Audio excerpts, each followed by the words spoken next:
Union Jubodal কর্তৃক আয়োজিত আজকের এই গণমিছিলে উপস্থিত রামগঞ্জ উপজেলা যুবদলের সংগ্রামী আহ্বায়ক জনাব কমিশন কালার, উপস্থিত আছেন কলপাড়া ইউনিয়ন যুবদলের সাবেক সভাপতি জাহাঙ্গীর আলাইজুল, উপস্থিত আছেন কলপাড়া ইউনিয়ন যুবদলের আহ্বায়ক রাজু পাটালি, সদস্য সচিব কাউসার আহমেদ সহ যুবদলের সকল নেতৃবৃন্দ, সবার প্রতি সংগ্রামী সালাম ও বিপ্লবের অভিনন্দন।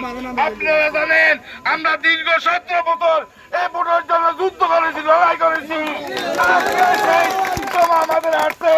তারপরে কলপাড়া ইউনিয়নবাসীর ভাগ্য ভালো, আপনাদের ইউনিয়নের কৃতি সন্তান সাদাত হোসেন সেলিম ভাই বিএনপি থেকে প্রার্থী হয়েছে, তাদের প্রার্থী হয়েছে। সকল ঐক্যবদ্ধ ভাবে আগামী 12 তারিখে সেলিম ভাইকে বিপুল ভোটে জয়যুক্ত করবেন এবং যুবদলের নেতৃবৃন্দের আহ্বান, আপনারা আপনার মা ভাই বোন সবাই ধানের শীষের ভোট দেয় এবং সকালে 12 তারিখে পরে ফজর নামাজের পরে আপনারা কেন্দ্র অবস্থান করবেন আমরা আশা করি।